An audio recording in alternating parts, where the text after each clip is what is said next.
और अगर आपको ज़ीरो से ट्रेडिंग शुरू करनी है और मैं आपकी जगह होता तो मैं क्या करता?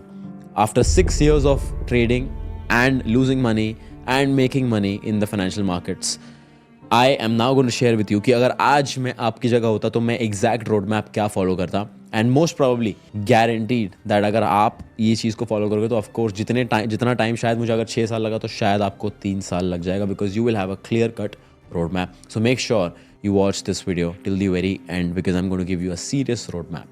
तो अगर आप एक कंप्लीट बिगिनर और आपको ट्रेडिंग के बारे में कुछ भी नहीं पता है तो सबसे इम्पॉर्टेंट चीज़ है ये जानना कि ट्रेडिंग में कितने टाइप्स के मार्केट होते हैं, क्या क्या एग्जिस्ट करता है, कौन कौन से फाइनेंशियल मार्केट्स एग्जिस्ट करते हैं, किन किन मार्केट्स में आप ट्रेड कर सकते हो. बिकॉज ट्रेडिंग एक कॉन्सेप्ट है, ट्रेडिंग एक एक्टिविटी है जिसको आप हर एक मार्केट में एग्जीक्यूट कर सकते हो. सबसे इम्पॉर्टेंट चीज़ ये हो जाती है कि ये डिसाइड करना कौन सी मार्केट में आपको कूदना है, कौन सी मार्केट में आपको ट्रेड करना है. अब majorly there are 3 types of markets. First is the stock market, Indian stock market. Second is the crypto market और तीसरी होती है फॉरेक्स मार्केट. ये 3 मेजर मार्केट्स हैं जहाँ पे आप ट्रेडिंग कर सकते हो, जहाँ पे आप ट्रेड्स ले सकते हो, जहाँ पे आप एक ट्रेडर बन सकते हो.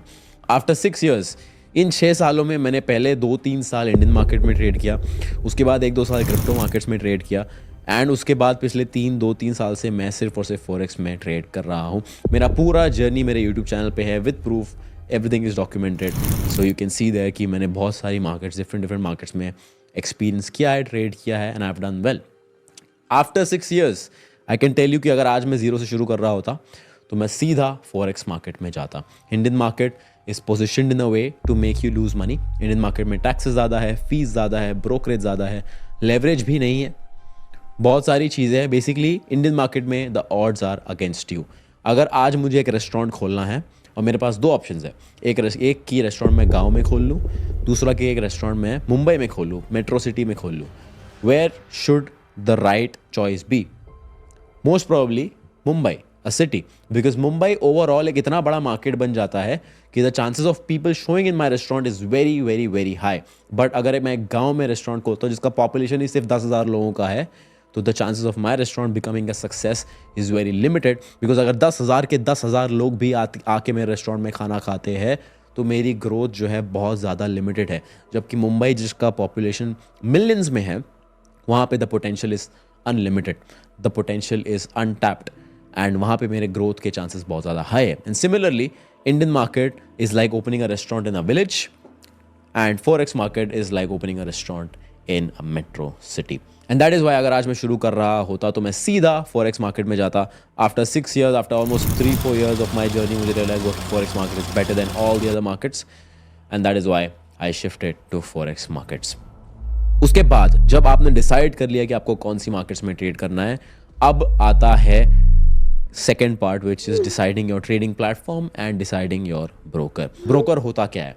ब्रोकर बेसिकली एक बॉडी होती है, एक कंपनी होती है, एक ऑर्गेनाइजेशन होता है जो आपकी ट्रेडिंग को फैसिलिटेट करता है. मान लीजिए मुझे आज गोल्ड में ट्रेड लेना है, अब मुझे गोल्ड बाय करना है तो मुझे गोल्ड सेल कौन करेगा? बिकॉज अगर मुझे खरीदना है तो किसी को तो मुझे गोल्ड बेचना पड़ेगा, right?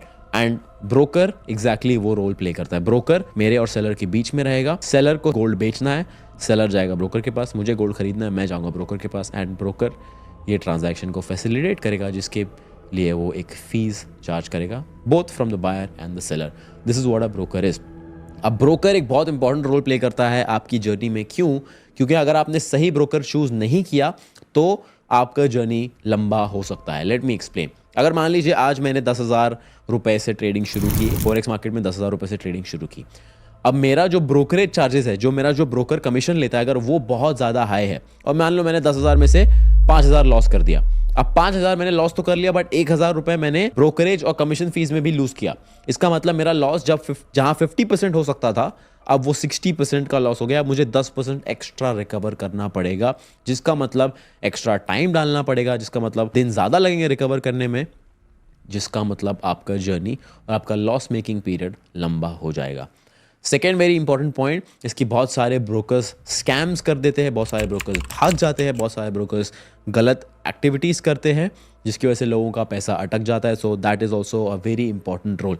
You can be the best trader in the world but अगर आपका ब्रोकर आपके पैसे लेके भाग जाता है nothing will matter, and that is why broker जो है एक बहुत इंपॉर्टेंट रोल प्ले करता है. So make sure you do your own research, make sure that you learn everything about your broker, whether it is legal, whether it is regulated, whether it is legitimate, or whether it is just some random company that is running and just taking people's money. आज की तारीख में, आज की date में मैं सिर्फ और सिर्फ 20 से 30 लाख रुपए से एक ब्रोकर खोल सकता हूँ, इन लोगों के पैसे रिसीव कर सकता हूँ. That is how easy it is, and that is why there are so many scams going on. So just make sure you are careful on that part. Point number 3, which is your trading platform. अब forex market में चीज़ें थोड़ी सी अलग है. Forex market में मुझे trading platform भी choose करना है, ब्रोकर भी चूज़ करना है. नॉर्मली क्या होता है, बहुत सारे ट्रेडिंग प्लेटफॉर्म्स होते हैं जो ब्रोकर के साथ कनेक्ट होते हैं, राइट. ब्रोकर बैक एंड पे है जो आपके ट्रांजैक्शन फैसिलिटेट कर रहा है, फ्रंट एंड पे है आपका ट्रेडिंग प्लेटफॉर्म जहाँ पे आप अपने ट्रेड्स एक्सिक्यूट कर रहे हो. सो ट्रेडिंग प्लेटफॉर्म चूज़ करना भी इंपॉर्टेंट है. बहुत सारे ब्रोकर्स हैं जो बहुत सारे ट्रेडिंग प्लेटफॉर्म्स ऑफर करते हैं. One of the best trading platforms are MetaTrader 5, TradeLocker, and CTrader. These 3 trading platforms are very good. I personally use MetaTrader 5 and TradeLocker. These 2 are very favorites of mine and I only use these 2 because इस पे execution simple है, चीज़ों को समझना आसान है. तो सबसे पहले मार्केट डिसाइड कर लिया, ब्रोकर चूज़ कर लिया, ट्रेडिंग प्लेटफॉर्म डिसाइड कर लिया. Now I am ready to trade, but अब मुझे चाहिए एक ट्रेडिंग स्ट्रैटेजी. अब ट्रेडिंग स्ट्रैटेजी के लिए मुझे क्या करना है? ट्रेडिंग स्ट्रैटेजी बनाने के लिए सबसे पहले मुझे ट्रेडिंग सीखनी पड़ेगी. अब ट्रेडिंग सीखूंगा मैं तो मुझे क्या क्या चीज़ों पे फोकस करना चाहिए, क्या क्या चीज़ों पे फोकस नहीं करना चाहिए.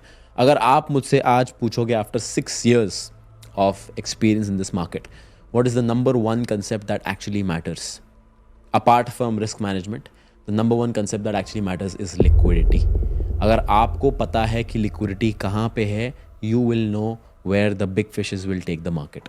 सबसे ज़्यादा इंपॉर्टेंट कॉन्सेप्ट मेरे हिसाब से आज की डेट में इन माई ओपिनियन इज़ लिक्विडिटी. अगर आपने लिक्विडिटी रीड करना सीख लिया, आपने चार्ट रीड करना सीख लिया, nothing else will really matter. But of course there are some key concepts which you need to know. Support and resistance, trend lines, chart patterns, candlestick patterns. I personally think that chart patterns and candlestick patterns are not so important, but support and resistance, trend line आपको जानना ज़रूरी है to understand liquidity, then liquidity itself, volume, strength and momentum of the candles. ये सारी technical चीज़ें आपको जानना बहुत ज़्यादा ज़रूरी है. बहुत सारे लोग जब अपना ट्रेडिंग जर्नी शुरू करते हैं तो बहुत ज़्यादा ओवर नॉलेज ले लेते हैं, बहुत ज़्यादा नॉलेज ले लेते हैं, बहुत ज़्यादा रीडिंग करके बैठ जाते हैं. मैंने भी ये गलती की थी, बहुत सारी बुक्स मैंने पढ़ी थी, but eventually only these few things will matter. At the end of the day अगर आप 100 चीज़ें भी पढ़ लोगे, एंड में आप सिर्फ 3 से 4 चीज़ यूज़ करोगे to trade successfully. So make sure you don't overwhelm yourself with knowledge. These are the 3-4 concept that I would personally learn अगर मैं फिर से शुरू कर रहा होता with the same knowledge and with the same experience. And उसके बाद इन 3 से 4 चीज़ों को यूज़ करके मैं एक ट्रेडिंग स्ट्रैटेजी बिल्ड करता. ट्रेडिंग स्ट्रैटेजी कैसे बिल्ड करना उसके ऊपर मैंने एक डिटेल में वीडियो ऑलरेडी बनाया हुआ है, यहाँ पे आपको लिंक मिल जाएगा ऊपर. But to summarize it for you, trading strategy में 4 से 5 इंपॉर्टेंट चीज़ें होती हैं. Time window, trading setup, clarified trading setup, कौन सा इंस्ट्रूमेंट पे मैं ट्रेड करने वाला हूँ. इंस्ट्रूमेंट, अब मैंने मार्केट तो डिफाइन कर ली है, मार्केट के अंदर कौन सा इंस्ट्रूमेंट में ट्रेड करने वाला वो भी डिफाइन करना बहुत ज़रूरी है. मान लो मैं फॉरेक्स मार्केट में ट्रेड कर रहा हूँ, फॉरेक्स मार्केट में मैं गोल्ड ट्रेड कर रहा हूँ, स्पेसिफाइड इंस्ट्रूमेंट गोल्ड में ट्रेड करने वाला हूँ. उसके बाद मेरा रिस्क मैनेजमेंट डिफाइंड रहेगा कि मैं कितना रिस्क लेने वाला हूँ, कितना मैं रिवॉर्ड लेने वाला हूँ, ये सारी चीज़ डिफाइंड होगी. अगर मेरा स्ट्रैटेजी वाला वीडियो डिटेल में देखोगे तो of course you will understand this much better in a much more clarified way. Now I have a strategy, I have a broker, I have a trading platform, I have decent knowledge about how to read charts.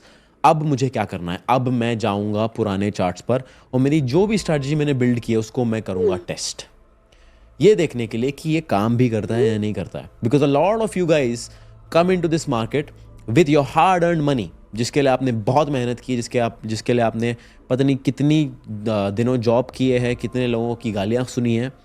But all of you come in to this market with your hard earn money without knowing that whether your strategy works और not. And that is just insane if you think about it. कि आप मान लीजिए आप गाड़ी चलाना सीख रहे हो एंड आप किसी की ब्रांड न्यू फरारी पर सीख रहे हो. Would you ever consider doing that? Absolutely not. But people come into this market with their hard-earned money and they trade without knowing whether the strategy works or not. So this is where I will start testing my strategy. जो भी strategy मैंने build की है, अभी तो मुझे पता भी नहीं है काम भी करती है या नहीं करती है. And that is why it is important for me to test this on the previous charts. तो अब मैं डेटा लेके, अब मैं स्ट्रैटेजी लेके इसको पिछले 1 साल के डेटा पर टेस्ट करूँगा to understand whether this thing works और नॉट। एक बार अगर मान लीजिए मुझे डेटा मिल गया, अब मुझे समझ में आएगा कि कैसा डेटा है। अगर डेटा अच्छा है, well and good, then I will start trading.